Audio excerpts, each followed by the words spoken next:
gagawa naman tayo ng pork pastel. I-marinate muna natin. Soy sauce.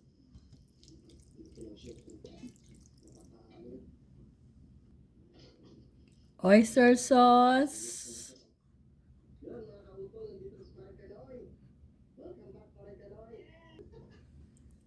Black pepper.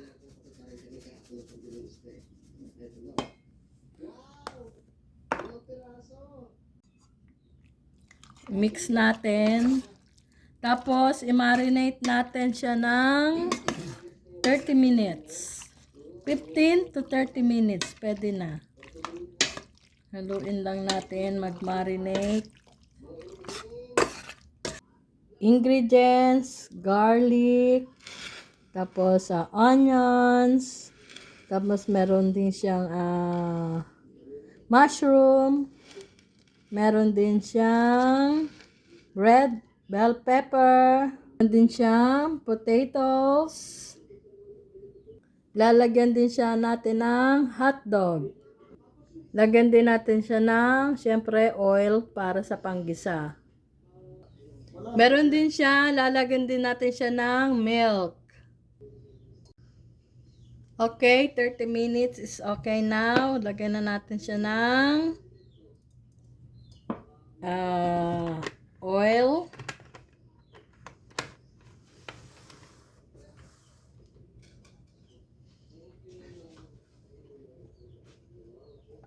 Garlic.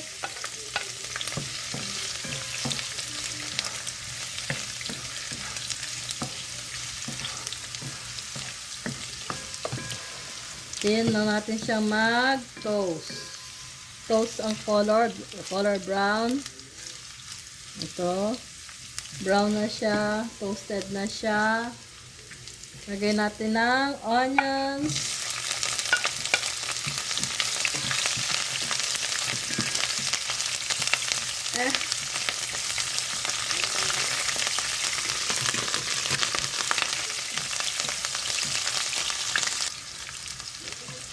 Lagay na natin ngayon ang pork.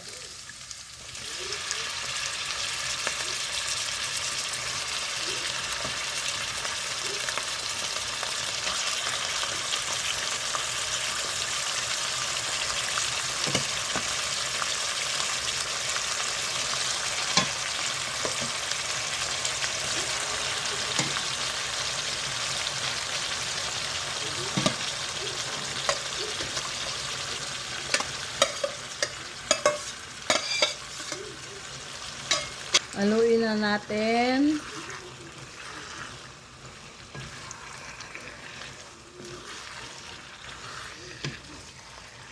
Atin siyang ano ba yung tawag doon? Sangkutsa. Sangkutsa. Yun, sangkutsa.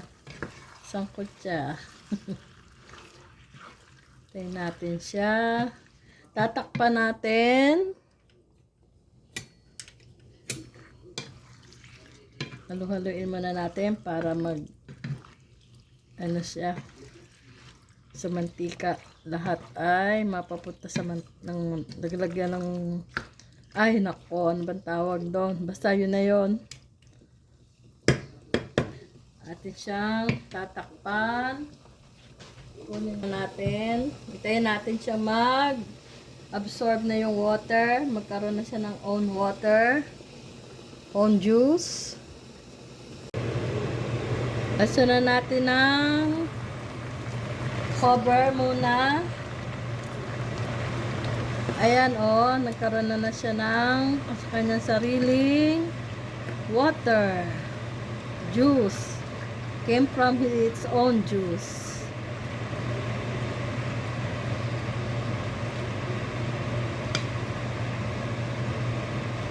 Doon sa mga hindi pa nakakapanood ng aking mga ibang videos, ito ang isang tips na natutunan ko din na siya naman naging talagang nagbo-work.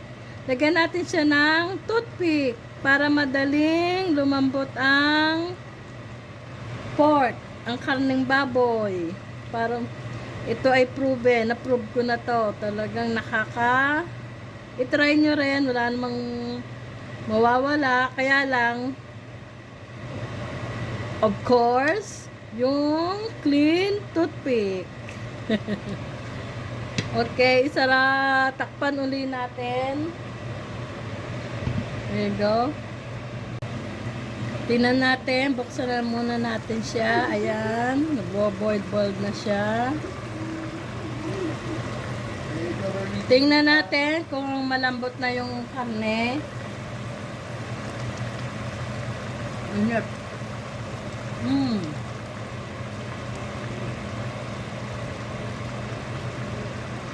Kaunti pa.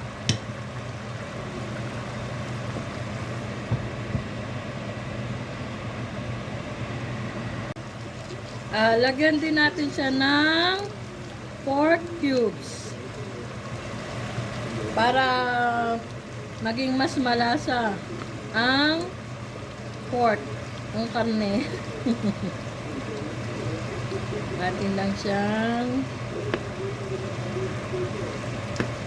medyo naiiga-iga na yung kanyang liquid ng sauce, kanyang kung ano man yun from itself.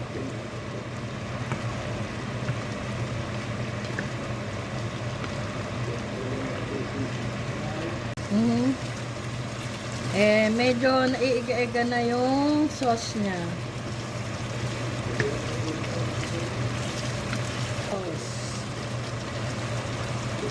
Lagay na natin ngayon ang potatoes or patatas.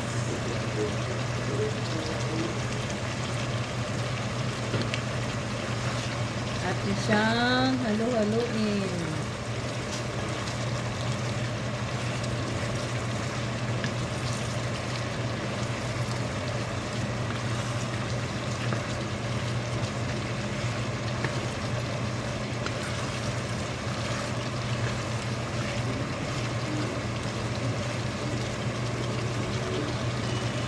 Let's add a little bit of water para doon sa potatoes.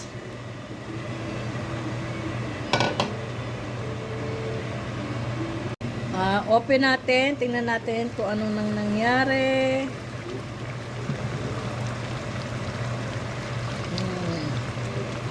Yan. Hindi pa malambot ang potato.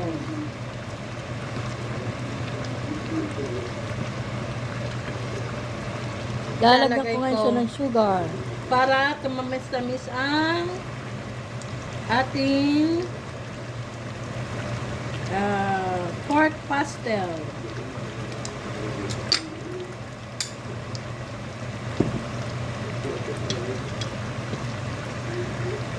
Halu-haluin natin siya.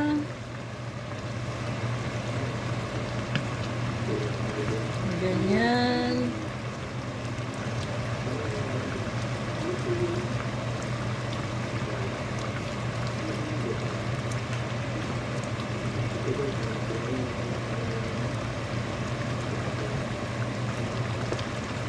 Hintayin muna natin uling lumambot ang potato, patatas. Lagyan din natin siya ng kaunting asin dahil hindi nakatulong ang soy sauce para magkaroon siya ng kaunting lasang alat.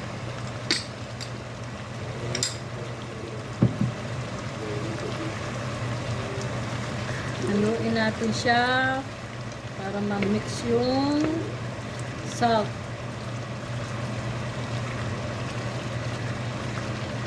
Sa pork pastel.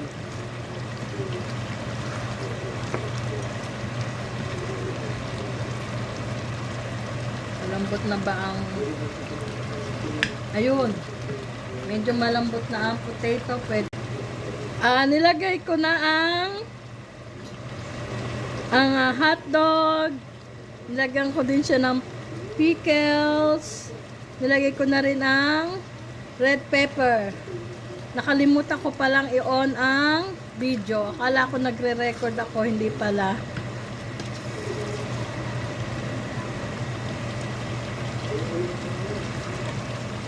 Regular milk lang ang ilalagay ko kasi yun lang available. Lagyan natin siya. Haluin para hindi mamuo ang milk. Haluin para maging creamy ang ating pork pastel. Ganas na guys.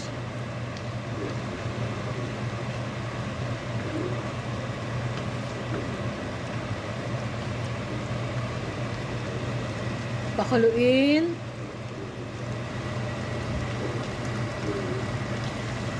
Guys, ito ay sarili ko lang version ng pork pastel. Huwag sabihin, ba't ganyan? Ba't nang ganon? Ba't ganon? Sarili ko lang siya. Ayan, malalambot na silang lahat. Lagay na natin ang mushroom.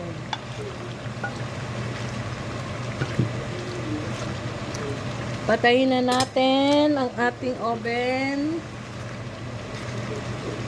Kasi maluluto na rin siya. Ayan na guys. Luto na ang ating pork pastel. Yan na siya guys.